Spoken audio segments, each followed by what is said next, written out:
Thank you guys for tuning into YouTube's #1 news source, sponsored by the Epstein Didn't Kill Himself Foundation. Today we're going to be talking about the devil wears Nununu. Trump says no one slaps Biden but him. Black people really don't like the gays, and 101 flavors that don't buy Ben & Jerry. I'm Anthony, and this is Allow Me to Retort.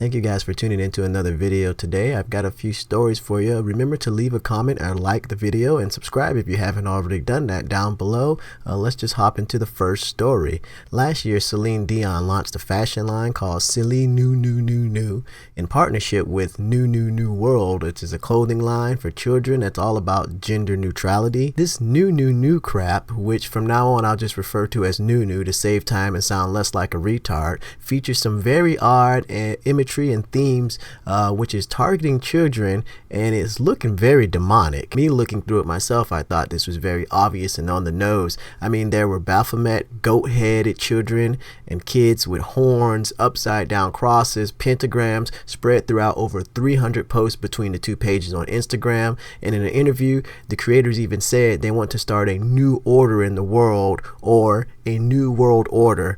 You can take a look at this video from Fox. CELINUNUNU.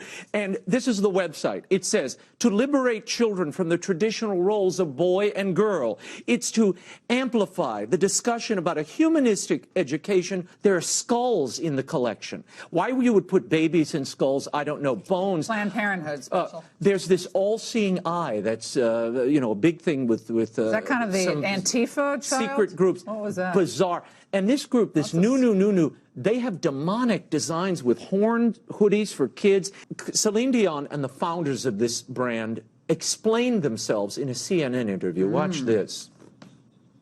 We're at CELINUNUNU trying to shape the future of all human beings by saying, find your own individuality.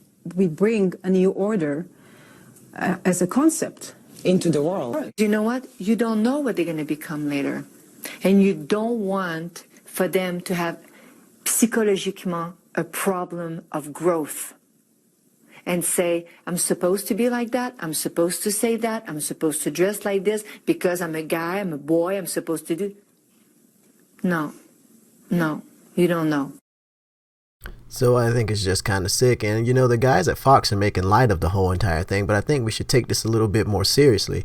They are coming for our children here. And if not just for religious reasons, look at what they're trying to do. They're spreading confusion, okay? Parents and adults, we're supposed to guide children and educate them and show them where to become in the world. They look to us for guidance. What good does it do for us to tell our children we don't have all these answers, but just wear this until you figure it out? But here are some of the images posted on their Instagram, their official Nunu World Instagram here. And it's just extremely disturbing. Honestly, it makes me uncomfortable just having it up on my computer. But it's just sickening that this is what they're marketing to kids, all this death and this grotesqueness. And I can tell you, from somebody who follows or liked Marilyn Manson's music and his imagery, I can tell you this kind of grotesque artwork is something that he pushes a lot. We're talking about a man who came out with an album called Antichrist Superstar. This is very much what this stuff reminds me of. It reminds me a lot of some of the stuff that Marilyn Manson does in his album work and his themes and things that he talks about. Couple that along with the fact that their logo is this black sheep figure. Jesus Christ was the Lamb of God cloaked in white. Then you have this black sheep with a off-center star on its eye and an eye patch. It's very weird, and you couple that with the Nunu, which is 6 letters, by the way. I don't know. I'm just saying it's something that we should take seriously. And if not being weary of it because of the religious implications, let's just remember that this creepy stuff, this is what we're showing our kids. And for some reason, this is all tied into being gender neutral. This has something to do with finding your own gender identity. I don't know. Trump and North Korea are still being buddy-buddy, and it's something that I'm still not a fan of because North Korea has constantly showed very much disrespect for humans in general and America. Only when things are going their way do they give us peace of mind, and I do think Trump is kind of being played like a fiddle here. I'm not a fan at all of our North Korea relations, and I think it's a huge mistake. But here's what happened. Basically, one of North Korea's official news outlets, which I guess all of them are official news outlets because there's no freedom of speech or freedom of press over there. So if anything gets said and gets out to the world, you can guarantee it's sponsored by Kim Jong-un. Anyone who dares slanders the dignity of the supreme leadership of the DPRK can never spare the DPRK's merciless punishment, whoever and whenever. Rabid dogs like Biden can hurt lots of people if they're allowed to run about. They must be beaten to death with a stick before it is too late. Now, to me, that seems like a threat. That seems like they're talking down on America. They're talking that they will reach out and touch Joe Biden. He is an American diplomat, and this is absolute disrespect to say of a potential president that you would have him beat with a stick like a rabid dog. And Donald Trump, instead of silencing them and really defending America and standing up for what is right, he kind of winks at North Korea, and he says this in a tweet. Mr. Chairman, Joe Biden may be sleepy and very slow, but he is not a rabid dog. He is actually somewhat better than that. But I am the only one who can get you where you have to be. You should act quickly, get the deal done. See you soon.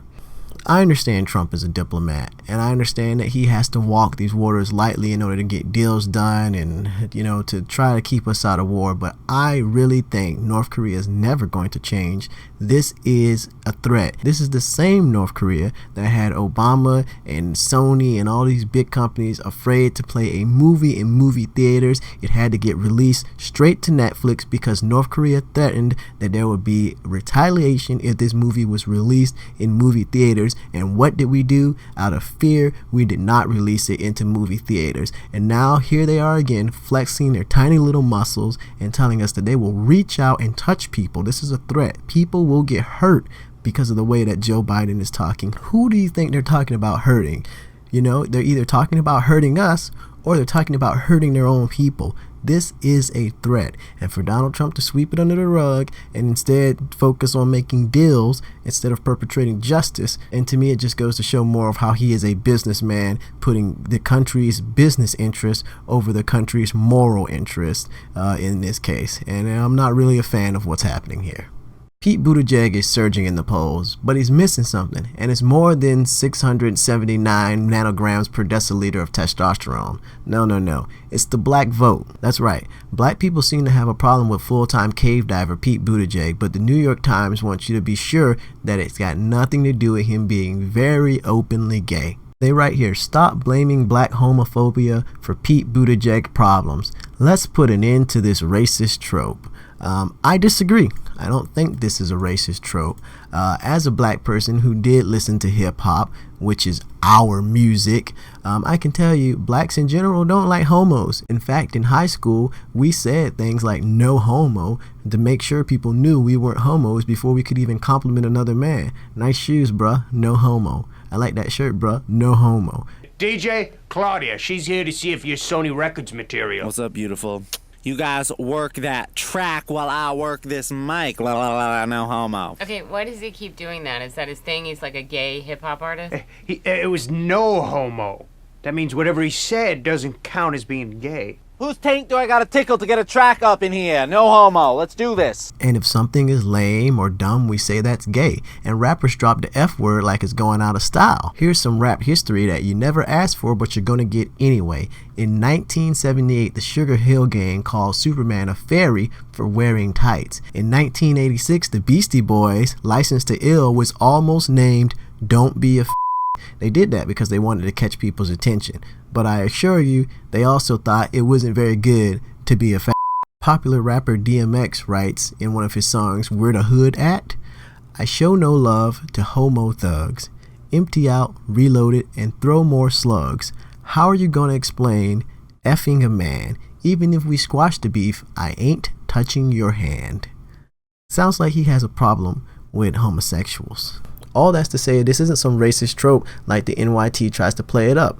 All the way from the Sugar Hill Gang to Jay-Z to new rappers who I'll lose brain cells if I try to pronounce their names, homophobia is still rampant in the lyrics. But I don't really like using the word homophobia because nobody, I don't think, any of these rappers are afraid of gay people. I'm not afraid of gay people. We just think what they're doing is wrong and we think it's kind of gross.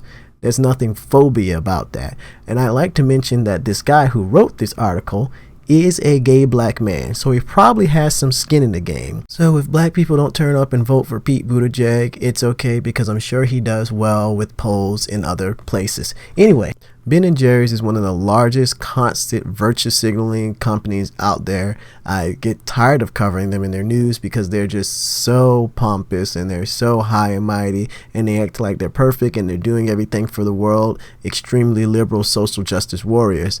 But here they've got caught in one of their social justice warrior lies, because that's the thing. Some of these people who like to go out there and pretend that they're doing all this good for the world, they're not actually doing good for the world. It's all about money. It's all about profit. These companies that like to bash toxic masculinity and promote homosexuality at every chance they get, there's always something else behind what they're doing. When they're trying so hard to look good, it's because they're covering up some wrong. And here we have it. Ben & Jerry claims that they sourced all their milk and all their dairy product from happy cows, but it turns out that's not true.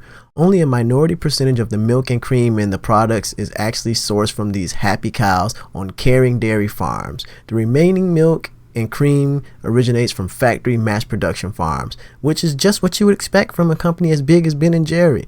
But social justice warriors are too busy to read labels or look into the fine print. They hear happy cows, they hear homosexuality, they hear smoke weed every day, and they go out and they buy Ben & Jerry's. But Ben & Jerry is just as fake as the rest of them, even more so fake, because all they do is promote this perfect, we are so good image, and here comes the truth. Basically, this lawsuit has evidence in it that Ben & Jerry's sources less than 25% of their milk and dairy products from these happy cows. Meaning when they go out there and promote and say our milk is sourced from happy cows, it's kind of a lie. It's because most of it's not. Most of it, more than 75% of it, comes from probably unhappy cows in these factories, which look just as bad as everybody else's factory, which you try to promote yourself as being better than. It's one thing to be claiming to be a good company and just want to do right in the world. It's another thing for every chance you get to hop on a bandwagon and promote whatever is hot at the time, which is exactly what Ben & Jerry does. Gay marriage is legalized. They bring out an I dough cookie dough flavor. Weed is legalized. They bring out a half-baked flavor. What else do they do?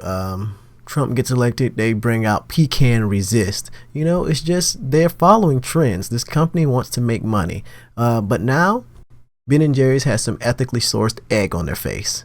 I'm Anthony, and this is Allow Me to Retort.